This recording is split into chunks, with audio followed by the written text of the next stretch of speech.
여러분들 오늘 오직 여호와 앙망하는 자라는 제목으로 말씀을 나눌 텐데 어떠셨어요? 혹시 하나님께 서운한 감정을 느끼거나 원망했던 적 있으세요? 없다고 하면 거짓말일 거예요. 아마 다 있었을 거예요. 어떤 사람은 지금 이 자리에 앉아있는 이 시간에도 하나님께 실망하고 서운하고 원망스러운 마음이 있을 수도 있습니다.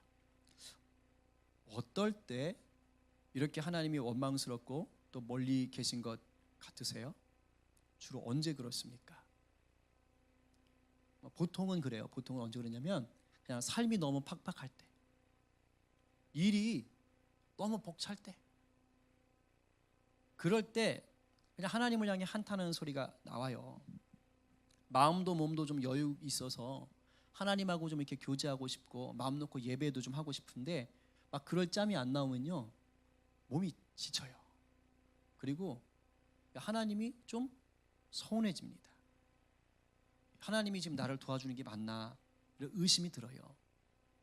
그래서 막 서운함이 쌓이고 막 왜 이렇게 살아야 되는 건가, 내 예수 믿는데 왜 이래야 돼, 이런 생각이 듭니다.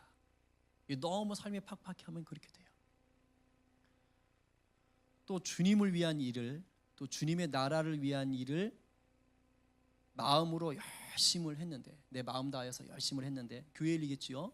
또 뭐 직장 일도 내가 하나님의 나라다 하고 생각하고 열심히 할 수 있어요. 그랬는데 오히려 막 비난이나 실패나 막 좌절을 맛볼 때, 내가 주신 직장에서 하나님의 영광 위해서 내가 열심히 일하리라 이러고 했는데 막 욕 얻어먹고 막 잘 안 돼. 이게 막 낙담할 일이 생겨. 이러면요 하나님 원망스러워요. 야속합니다. 그리고 정말 하나님 원망스러울 때 뭔지 아세요? 열심히 기도했는데 그 일이 어그러질 때, 내가 정말 주님께 울고불고 매달리고 주여 이거 도와주셔야 됩니다, 이거 해주셔야 됩니다. 근데 보기 좋게 그게 안 됐어. 내가 원하는 대로 안 됐어. 이러면요 정말 시험 들어요. 오늘 본문이 그런 겁니다. 약 2400년 전에 이스라엘 백성들도 그런 상황 속에서 하나님을 원망하고 있는 거예요. 오늘 본문은 이스라엘 백성들이 기원전 586년에 이제 유다가 바벨론에 멸망하지요. 그래서 포로로 이렇게 많이 끌려갑니다. 그때를 배경으로 하고 있어요. 아마 포로로 끌려가서 20-30년 정도 시간이 더 지난 때를 배경으로 하는 것 같아요. 포로 생활에서 도무지 벗어날 기미가 안 보이는 거예요. 나름 부르짖어 봤지요. 그런데 하나님이 전혀 응답하지 않는 것처럼 느껴지는 겁니다. 27절 말씀 우리 같이 읽어봅니다. 시작. 야곱아 어찌하여 네가 말하며 이스라엘아 네가 이르기를 내 길은 여호와께 숨겨졌으며 내 송사는 내 하나님에게서 벗어난다 하느냐. 여기서 야곱아 이스라엘아 하는 것은 같은 말이에요. 그냥 포로로 끌려와 있는 이스라엘 백성들아 이 말을 하는 겁니다. 그런데 지금 그 사람들이 뭐하고 있냐면 원망하고 있는 거예요. 그러니까 이사야 선지자가 너희들 지금 원망하고 있구나 요걸 얘기하고 있는 거예요. 뭐라고 원망하는 거예요? 내 길은 여호와께 숨겨졌다 이러고 얘기하는 거예요. 무슨 말이냐면 하나님이 내게 관심을 끊었다 이거예요. 하나님 저한테 관심 끊으신 거예요? 내 인생 돌봐주지 않으시는 거예요? 내 인생 인도해주지 않기로 하신 거예요? 이러고 따지고 있는 겁니다. 내 송사가 하나님에게서 벗어났다라는 건 지금 뭐냐? 내가 하나님 앞에 쉽게 말하면 하나님의 재판관이라면 내 어려운 처지 좀 해결해 주세요 라고 지금 뭐 하는 거예요? 탄원했다는 거예요. 부르짖었다는 얘기입니다. 그렇게 부르짖었는데 도움이 없는 거예요. 그러니까 원망할 수밖에 없지요. 그런데 이사야 선지자가 지금 뭐라 그러는 거예요? 너희들이 그렇게 말을 하고 있는데 왜 그래? 이러고요. 원망하지 말어. 그러면서 원망하지 않아야 될 이유를 지금 이사야 선지자가 얘기해 주는 거예요. 우리가 원망할 거리가 많지요. 하나님 앞에 실망할 거리가 많지요. 근데 오늘 말씀을 통해서 이사야의 말을 통해서 우리 가운데 왜 그래? 라고 얘기하시는 거예요. 이 이사야가 던지는 이 회복의 이유, 분명한 약속이 오늘 저와 여러분 가운데 하나님의 능력으로 나타나기를 간절히 축원합니다. 아멘 하셔야 됩니다. 하셨어요? 우리 28절 말씀을 먼저 읽어보겠습니다. 시작. 너는 알지 못하였느냐? 듣지 못하였느냐? 영원하신 하나님 여호와 땅 끝까지 창조하신 이는 피곤하지 않으시며 곤배하지 않으시며 명철이 한이 없으시며. 아멘. 자, 지금부터 이제 뭐냐면 하나님에 대해서 얘기하는 거예요. 니네가 왜 원망을 해? 하면서 얘기하는 거예요. 그러면서 반문하고 있는 거예요. 야, 이스라엘아, 너 알지 못했어? 너 듣지 못했어? 무슨 말이에요? 하나님이 어떤 분인지 몰랐어? 이렇게 묻는 거예요. 너 하나님이 어떤 분인지 정말 몰라서 그러는 거니? 물어보겠습니다, 여러분. 포로로 끌려와 있는 이스라엘 백성들이 하나님의 존재를 몰랐을까요? 알았을까요? 알았어요. 너무 잘 알았어요. 다니엘서가 언제를 배경으로 쓰여진 거예요? 포로 시기. 포로로 끌려갔을 때 다니엘이 포로로 끌려간 거잖아요. 그때를 배경으로 쓴 거잖아요. 그러니까 당연히 하나님을 알고 있었지요. 에스겔, 이것도 포로로 끌려갔을 때 쓴 거예요. 여러분, 에스라서가 있지요. 에스라는 제사장이면서 학사 에스라예요. 학사였어, 학자. 그 사람이 한 일이 뭔지 아세요? 포로로 끌려와 있을 때, 그 포로 시기 때 성경을 연구하고 성경을 보존하고 성경을 그 포로로 끌려온 백성들에게 가르치던 사람이었습니다. 그러니 하나님에 대해서 아주 잘 알고 있었어요. 그러니까 지금 이사야는 무슨 말 하는 거예요? 예언하면서 그렇게 잘 알고 있는 하나님인데 왜 지금 너희들이 이러고 있어? 한마디 지금 따끔하게 충고하고 있는 거예요. 아니, 이미 하나님에 대해서 잘 알고 있는 이스라엘 백성인 너희가 왜 이렇게 믿음 없는 소리를 하고 있는 거야? 이렇게 지금 얘기하고 있는 겁니다. 여러분, 혼내는 건 두 가지가 있어요. 직장 상사가 꼴 보기 싫은 그 밑에 부하 직원을 혼낼 때는 그냥 싫어서 혼내는 거예요. 그러나 부모님이 자녀를 혼낼 때는 어떤 마음으로 혼내는 것이죠? 사랑해서요. 정말 사랑하기 때문에 좀 안 좋은 소리, 싫은 얘기 할 수 있는 겁니다. 여러분, 이걸 잊으면 안 돼요. 누가 나한테 싫은 소리 하는 게 무조건 싫다고 하면 안 돼요. 어떤 맥락에서 어떻게 지금 얘기하는가를 들어야 되는 것이죠. 지금 이사야는 충고하고 있는 거예요. 더 나쁜 말로 말하면 혼내고 있는 걸 수 있어요. 어떤 마음일까요? 아버지의 마음일까요? 너희들이 하나님을 이미 그렇게 잘 알고 있는데 왜 그렇게 믿음 없는 얘기를 하는 거야? 그렇습니다. 이스라엘 백성들은요, 하나님에 대해서 잘 알고 있었어요.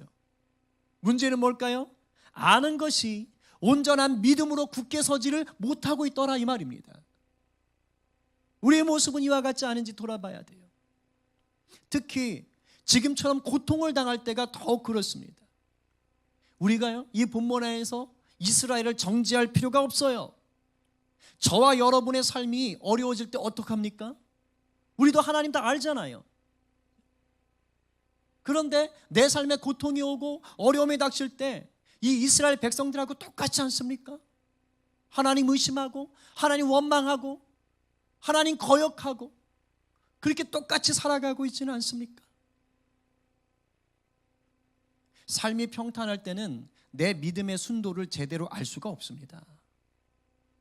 그러나 삶의 어려움이 닥치면 비로소 믿음의 순도를 파악하게 되는 거예요. 정말 하나님을 믿는 그 믿음이 진짜인지 가짜인지를 고통 중에 아는 겁니다. 하나님을 믿는 믿음이 강한지 약한지는 내 앞에 어려움이 닥쳐와 봐야, 시험거리가 닥쳐와 봐야, 나를 무너지게 만드는 일들이 닥쳐와 봐야 그때 비로소 알 수 있는 거예요. 네, 여러분, 그런 상황에서 하나님이 나를 사랑하고 있는지 아닌지를 알 수 있는 방법이 뭔지 아세요? 제가 지금 보니까요, 이미 우리 가운데도 힘들어하는 분들이 있어요. 마음의 환경에 이런저런 일들로 지금 하나 앞에서 막 고군분투하고 있는 분이 있어요. 하나님, 나 버렸나? 하나님 지금 나한테 응답 안 하시나? 그런데 하나님이 나를 버리지 않고 여전히 사랑하고 있다는 것을 아는 방법, 하나님 나를 무시하지 않는다라는 것을 아는 방법이 있다 이거예요. 그건 뭐냐? 내 삶 속에 하나님에 대한 소리가 들려오고 있는가 없는가를 확인하시면 돼요. 이런 거예요. 교회에서나 믿음의 친구들한테 연락이 계속 온다. 그럼 뭘까요? 하나님이 아직 안 버렸다는 거예요. 뭐 카톡이 오든지 뭐가 오든지 와. 그러면 하나님이 나를 무시하지 않는 거예요. 내가 집에 있을 때나 일을 할 때나 길을 갈 때나 갑자기 막 그 유행가들 시끄러운 데서 찬양 소리가 어디서 들려와. 이거 하나님 나 안 버렸다는 증거입니다. 나도 모르게 입에서 찬양이 나와버려? 이거 큰일 날 일입니다. 아직 성령이 내 안에 있다는 얘기예요. 난 지금 너무 힘들지만 성령이 내 안에서 갑자기 막 이렇게 찬양하게 한다는 것이죠. 그리고 난 지금 막 너무 싫어. 하나님도 싫고 다 싫어. 도망가고 싶어. 그런데 내 마음속에 자꾸 믿음과 관련된 것들이 막 생각이 나. 이거는요, 하나님이 날 꾹 붙잡고 있다는 뜻이에요. 이런 것들이 여전히 떠오르고 있다면 그런 거예요. 여하튼 어떤 모양으로든지 믿음과 관련된 것들이 내 삶에 개입되고 있으면 그건 뭐냐? 명백하게 하나님이 나를 사랑한다는 증거입니다. 진짜 묘해요. 어떤 사람은요, 아예 교회에서 단톡방 다 나가는 사람도 있어요. 이제 다 싫어. 만사가 다 싫어. 막 교회 사람들 막 전화 못 하도록 다 막 차단해. 근데 10년 전 친구한테 전화해가지고 야, 나 이제 예수 믿게 됐다? 이러면서 갑자기 막 전화 오기도 하는 거예요. 안 믿던 애가. 예를 들면 이런 것들입니다. 막 길 지나가는데 갑자기 누가 전도지를 줘. 하나님 빨리 회복하라는 뜻이죠. 나 너 포기 안 했으니까. 그러니까 내 삶에 뭔가 믿음과 관련된 것들이 계속해서 내 안에 들어오고 있다는 것은 그건 대단한 거예요. 그런 점에서 여러분들의 내적인 상태가 지금 어떠하든지 상관없이 지금 이 자리에 와서 앉아있다는 그 하나만으로 우리 모두는 지금 이 순간에 하나님의 극진한 사랑 가운데 붙들려 있는 것입니다. 믿으세요? 아멘입니다. 이 자리에 있는 것 자체가 기적인 거예요, 사실은. 구약 시절에는 절망 속에 있거나 믿음에서 곁길로 빠지려고 할 때 이 본문처럼 선지자들을 통해 흔들었습니다. 그럼 그때 뭐 MP3가 있는 거 아니잖아요, 그죠?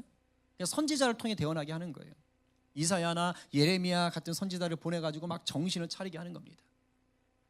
오늘 본문도 포로로 끌려가서 믿음이 막 흔들리고 있는 이스라엘을 이사야 선지자를 통해서 흔들어 깨우고 있는 거예요. 이 시간 이 말씀을 통해서 또 우리의 찬양과 기도를 통해서 우리의 연약해지는 믿음과 심령이 크게 흔들려 다시 맑은 정신 가운데 계시의 영으로 회복되기를 간절히 축원합니다. 이사야는 지금 의심하고 원망하며 믿음 없는 소리를 하는 이스라엘 백성들에게 하나님이 어떤 분인지를 다시 각인시키고 있는 것입니다. 영원하신 하나님, 땅끝까지 창조하신 이는 피곤하지 않으시며 곤비하지 않으시며 명철이 한이 없으시다라고 알려주는 거예요. 다 알고 있었겠죠. 그러나 다시 알려주는 것입니다. 하나님이 영원하다는 말은 무슨 뜻일까요?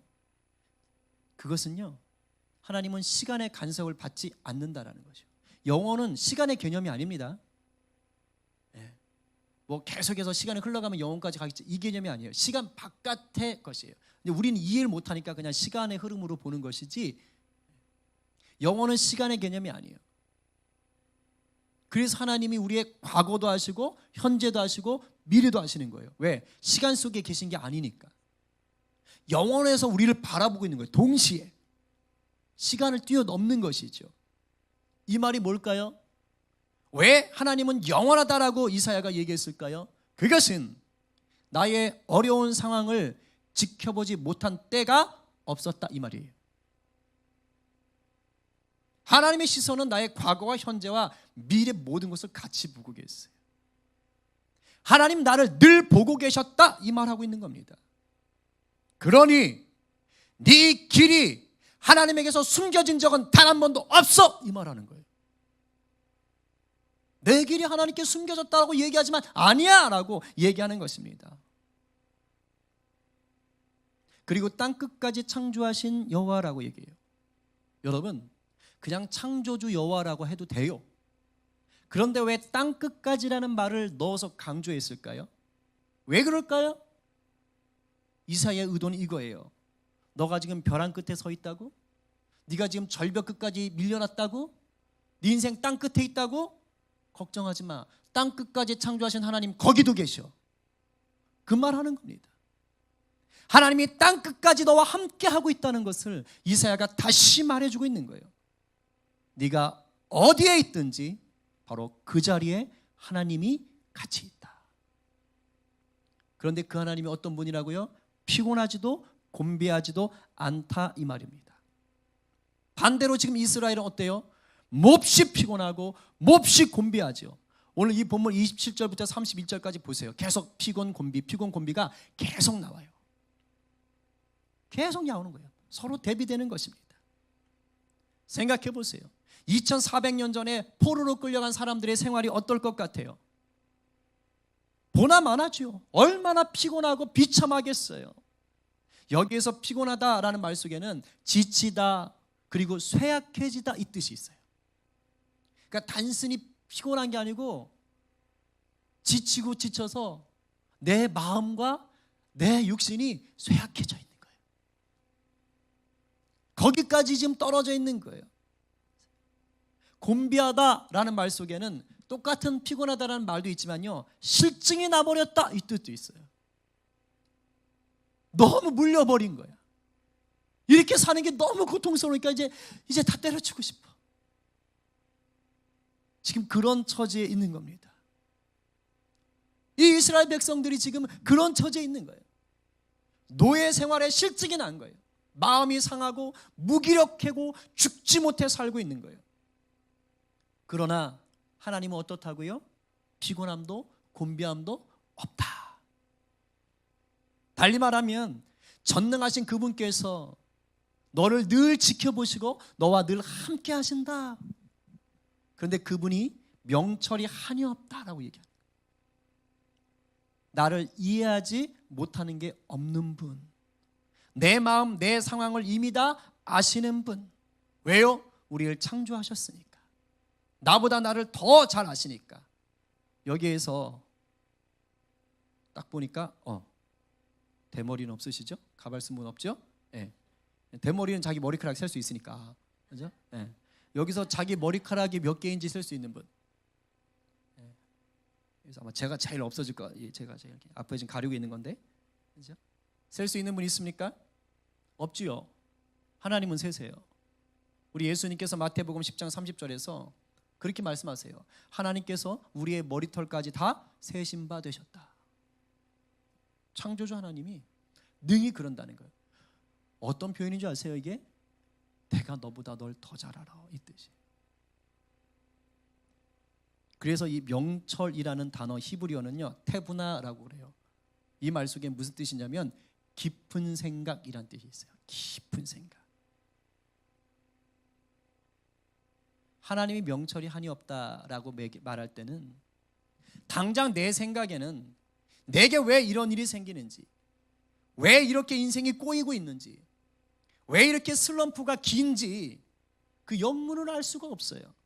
그러나 하나님의 깊은 생각 속에는 이 모든 일을 통해서 하나님이 완성해 가시고 빚어 가시려는 그 깊은 생각이 있다 이 말 뜻입니다. 오늘 이 짧은 말씀이지만 아주 깊이 있는 것들이 있는 거예요. 실제로 그거 아세요?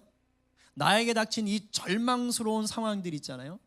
나만의 문제가 아닌 거예요. 왜 내게? 라고 하나님 앞에 따질 수 있지만 사실 하나님은 많은 경우 그 일들을 통해서 나뿐 아니라 나와 관계된 또 다른 사람들을 다루고 계십니다. 많은 경우 그래요. 하나님이 깊은 생각을 가지고 그렇게 일하고 계신 거예요. 바로 이런 하나님께서 피곤하고 곤비하며 깊은 절망에 빠진 자에게 이제 선한 일들을 보이신다라는 것입니다. 이 점을 이사야는 다시 이스라엘 백성들에게, 그 비참한 이스라엘 백성들에게 확인해 주고 있는 거예요. 다시 정신을 차려야지. 29절 30절 다 함께 시작. 피곤한 자에게는 능력을 주시며 무능한 자에게는 힘을 더하시나니 소년이라도 피곤하며 곤비하며 장정이라도 넘어지며 쓰러지되. 여러분 30절부터 먼저 봅시다. 소년이라도 피곤하고 곤비하며 장정이라도 넘어지며 쓰러진다. 여기서 소년은 여기 초딩들 얘기하는 거 아닙니다. 이 본문의 의미는 한창 생기 발랄한 청소년의 청년들을 얘기하는 거예요.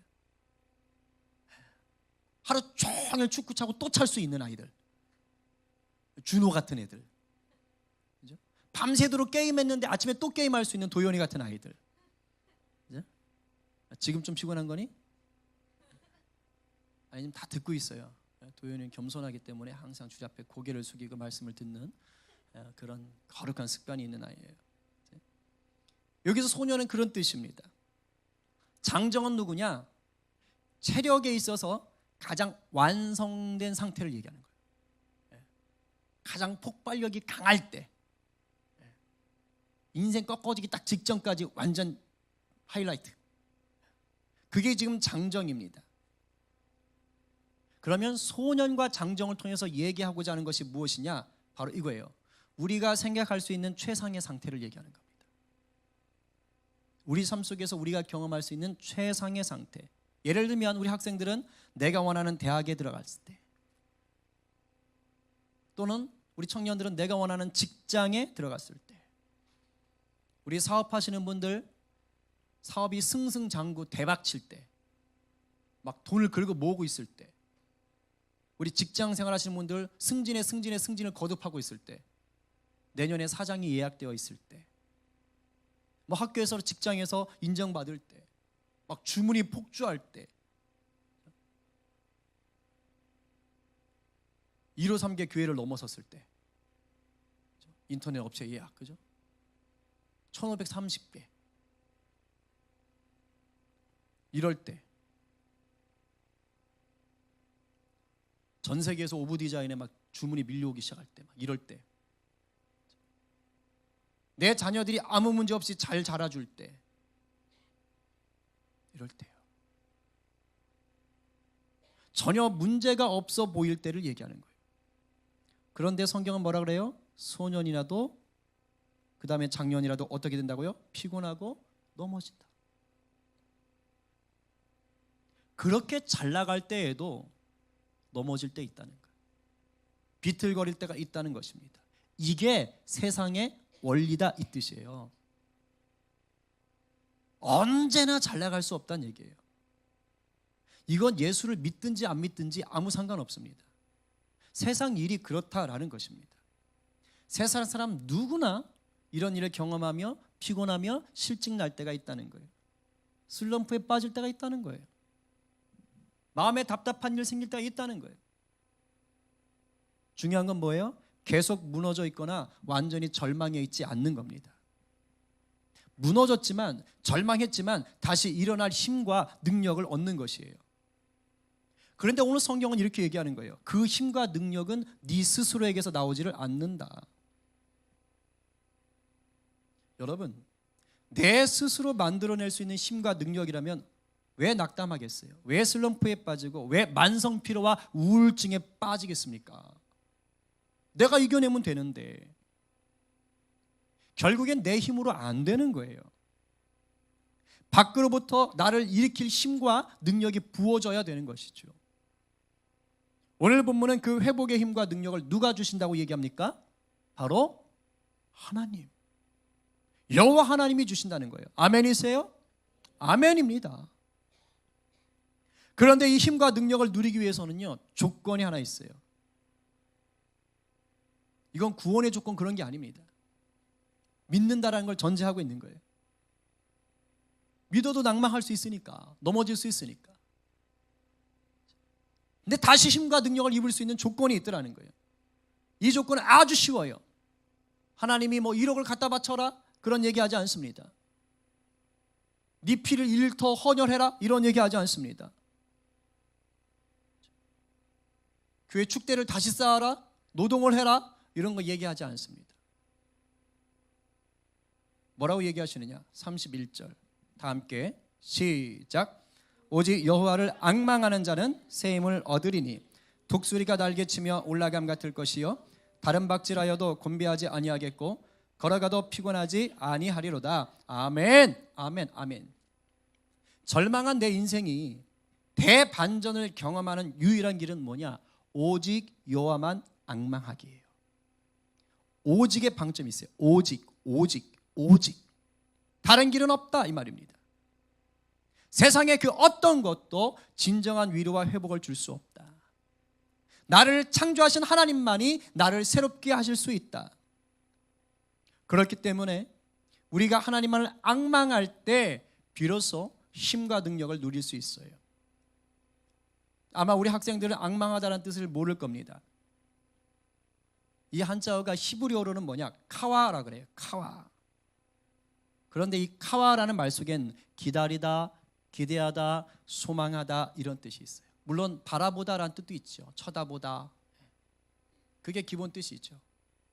이 바라보다라는 뜻 속에는 기다리다, 기대하다, 소망하다라는 단어가 의미가 있는 거예요. 달리 말하면 뭡니까? 앙망은 단순히 쳐다보는 게 아니에요. 저쪽을 쳐다보는 그런 게 아닌 거예요. 바로 저란 의미가 있는 거예요. 이 말 속에는 기다림, 기대, 소망이 있는 거예요. 지금부터 잘 들어야 돼요. 그렇기 때문에 하나님을 앙망한다라는 것에는 세 가지의 중요한 영적인 원리가 들어가 있습니다. 뭐가 앙망이냐? 이 세 가지의 영적 원리를 지켜야 돼요. 첫 번째 뭐냐? 우리가 하나님을 앙망하여서 회복을 누린다는 것은 첫 번째는 시선입니다. 그리고 두 번째가 시간. 그리고 세 번째가 신뢰. 아까 바라본다고 그랬죠? 하나님을 앙망하는 것 속에는 바로 시선이 바뀌는 거예요. 누구에게로? 하나님께로. 내 시선이 하나님께 고정되는 것이 앙망하는 것의 첫 단추입니다. 내가 무너지고 피곤하고 낙심했을 때는요, 막 세상을 향해 원망하거나 세상에서 답을 찾아가려고 하는 것이 아니라 주님을 보는 거예요. 세상에 있던 시선을 돌려서 주님께로 빨리 향하는 겁니다. 물론 때로는 주님을 향해 원망하는 마음이 생기죠. 그러니까 자꾸 멀어지겠죠. 원망해도 주님을 보시는 거예요. 심지어는 의심이 되고 나아가서 막 하나님께 삿대질을 할 수도 있습니다. 괜찮아요, 괜찮아요. 하나님 그거 다 이해하십니다. 그런데 그렇게라도 주님께 시선을 두는 거예요. 그렇게 시작해서 시선을 계속 고정할 수만 있다면 하나님은 마침내 만져주십니다. 시선을 고정하는 것이 중요하다. 두 번째, 이 앙망은 이 시선을 고정하는 것뿐만 아니라 시간의 영적 원리가 있어요. 뭘까요? 시간이 더뎌요. 인내하게 만든다는 것입니다. 우리가 절망하고 원망하는 가장 큰 이유가 뭘까요? 내가 원하는 때에 내가 원하는 것이 이루어지질 않아서 그래요. 생각해 보십시오. 내가 원하는 게 내가 원하는 때에 안 돼. 그래서 화가 나는 거예요. 그래서 하나님께 서운한 거예요. 하나님을 기다리고 기대하고 소망하는 것 자체가 이미 말 속에 뭐가 들어있어요? 내가 생각하는 시간보다 더디다 이 뜻이 들어있어요. 지금이 아니다라는 뜻이에요. 그래서 많은 경우는요, 내 생각대로 바로 이루어지지가 않습니다. 이걸 아셔야 돼요. 그래서 앙망한다라고 할 때는 시선을 하나님께 둔 상태에서 인내하는 그 시간이 나에게 있어야 된다는 뜻이에요. 그게 앙망이에요. 그리고 그 더딘 시간 속에 무엇을 채워가는 것이냐? 아까 세 번째 원리였던 신뢰함. 이 더딘 시간, 인내의 시간을 신뢰함으로 채우는 거예요. 여러분, 하나님을 신뢰하지 못하면요, 기다리질 못합니다. 그러나 하나님을 신뢰하면 아무리 더디고 고통스러워도 버틸 수 있어요. 하나님을 향한 신뢰는 특별한 효력이 있어요. 어떤 신뢰가 있느냐? 물리적으로 길고 더딜 수 있는 시간을요, 주관적으로 짧고 빠르게 만드는 힘이 있습니다. 이해하셨어요? 물리적으로 길고 더딘 시간을 아주 짧고 빠르게 느껴지는 거예요. 똑같은 설교를 1시간짜리 설교를 들어도 누군가는 3시간 지났어? 왜 이렇게 지루해? 짜증나, 따분해. 이렇게 느끼는 사람이 있는가 하면 똑같이 1시간짜리 설교 들었는데 벌써 끝났어? 나 10분밖에 안 된 줄 알았어. 이렇게 느낄 수 있다는 거예요. 물리적으로 10시간짜리 고통을 하나님을 신뢰하는 자는요 금방 지나가게 되는 거예요. 이 신뢰함이 굉장한 힘을 가지고 있습니다. 이렇게 우리가 오직 여호와께만 시선을 고정하고 인내하며 끝까지 신뢰함을 놓치지 않으려고 발버둥 칠 때에만 바로 그 사람에게 하나님이 새 힘을 부어주시는 거예요. 새 힘은 그냥 부어지는 게 아니에요. 하나님은 100% 주세요. 반드시 약속하십니다. 그러나 앙망하는 자에게 주신다는 거예요. 그 앙망의 3가지 요소를 여러분들이 잘 기억하셔야 되는 거예요. 달리 말하면 우리가 하나님을 앙망하면 앙망할수록 우리에게 피곤함과 곤비함은 멀어지는 것입니다. 우리 모두가 이 앙망의 사람들이 되기를 간절히 축원합니다. 이렇게 하나님께서 하나님을 앙망할 때 주시는 새 힘을 받으면 어떻게 되느냐? 비유적인 표현을 썼지요. 영적인 의미가 담겨 있어요. 뭐라고 되어 있어요? 독수리가 날개치며 올라감 같다. 무슨 뜻일 것 같습니까? 그냥 잘 올라간다? 이런 뜻일까요? 우리 누가 잘할까요? 독수리 어떻게 날개요? 독수리가 날 때 어떻게 날개? 맨 처음에 날 때. 하원이 알 것 같은데 독수리 어떻게 날지? 개만 잘하는구나. 생물할 거 없습니까? 퍼덕퍼덕 날아요? 퍼덕퍼덕해서 독수리 날까요? 동물의 왕국 못 보셨나요? 혹시 독수리가 땅에서부터 팔팔하게 가지고 막 이렇게 먹이 잡는 거 보셨어요? 뭐 말씀하실 것 같아요? 어떻게 하죠? 위에서. 독수리는요 보통 높은 곳에서 떨어지면서 바람을 타고 내려와요. 물론 바닥에서부터 파도파도 날 수 있는데 쉽지 않습니다. 보통 독수리는 그렇게 올라간 다음에 높은 곳에 올라가서 그곳에서 할강하는 거예요. 떨어지면서 그래서 바람을 타고 더 높이 날아 올라가는 거예요. 더 높이 더 멀리 올라가면서 먹이를 찾는 것입니다. 오늘 이 의미를 잘 아셔야 돼요. 독수리가 날개를 치며 올라간다라는 뜻은 바로 뭐냐? 독수리는 그냥은 못 날거든. 쉽지 않아요. 무거운 데다가 커요. 독수리는 바람의 힘을 이용해서 날 수 있어요. 바람이 떠받쳐 줘야지만 날 수 있는 거예요. 독수리의 날개치며 올라감 같다라는 말은 새 중의 왕인 독수리는 어떻게 날아오르느냐? 바람의 힘에 의해서. 바로 여호와의 도우심, 여호와가 주시는 새 힘, 그 힘을 공급받아서 날아오른다는 거예요. 누가? 새 중의 왕인 독수리가. 왕의 자녀인 우리가 어떻게 새 힘을 누릴 수 있느냐? 어떻게 왕의 자녀답게 살아갈 수 있느냐? 어떻게 승리하며 살아갈 수 있느냐? 바로 성령의 바람, 성령의 힘, 하나님 부어주시는 그 새 힘을 공급받아서 그 새 힘이 떠받쳐주는 힘으로 날아갈 수 있다는 뜻입니다. 아멘이세요? 아주 위대한 영적인 진리가 담겨 있는 거예요. 하나님 우리에게 어떤 업적 요구하지 않아요. 어떤 높은 결과를 내야만 너에게 새 힘 준다고 하지 않아요. 단지 앙망하라. 바라고 기다리고 기대하고 소망해라. 그럼 이 앙망하는 게 우리의 삶 가운데 구체적으로 나타나는 태도는 뭐냐? 제일 표면적이고 확실한 게 바로 뭐냐? 그것은 말씀 기억하며 기도하는 겁니다.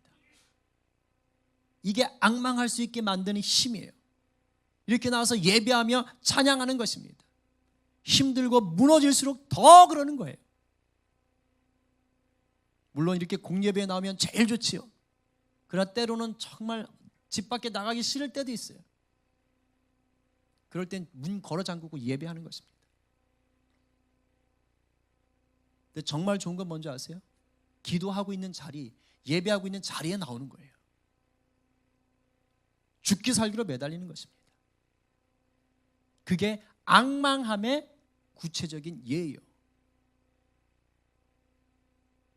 여러분 잘 들어요. 세상 없는 목사라도요, 하여튼 예수를 아무리 잘 믿어도요, 하루 10시간씩 기도해도요, 누구나 피곤하고 곤비해질 수 있어요. 인정하셔야 됩니다. 그러나 유일하게 하나님만은 피곤과 곤비함을 모르시는 분이에요. 그런데 그 하나님께서 우리를 언제나 지켜주시고 보호하고 계신다는 것입니다. 믿으세요? 우리를 보호하고 우리를 지켜주시는 이유가 있어요. 우리가 잘나서요? 아니요. 자기 아들을 죽여서 우리를 샀기 때문이에요. 우린 잘난 게 없는데 하나님 우리 때문에 자기 아들을 죽인 거예요. 그래서 하나님이 우리를 못 버리는 거예요. 왜? 자기 아들을 죽였거든. 그렇게 해서 산 거예요. 아무짝에도 쓸모없는 죄인, 버려질 지옥 갈 그 죄인이 자기 아들의 값어치로 바뀌어버린 거예요. 이 세상 사는 동안은 어려워요. 시험 들 일 생겨요. 그러나 하나님은 걱정하지 마라. 내가 너희를 절대 놓지 않는다. 나만 바라봐라. 바라보면 되는 거예요. 여러분 지금 어디를 보고 계세요? 여러분들의 마음이 어디를 향해 있습니까? 주님은 오늘 다시 말씀하십니다. 나만 바라봐라. 여호와를 앙망하라. 여러분의 마음을 빼앗는 모든 세상 것들로부터 눈을 돌려 이제 주님만 바라보시기 바랍니다. 기다리고 기대하고 소망하시면 새 힘이 부어집니다. 세상 것 찾지 마세요. 기대지 마세요. 이러한 은혜가 저와 여러분 안에 날마다 넘치게 되기를 간절히 축원합니다.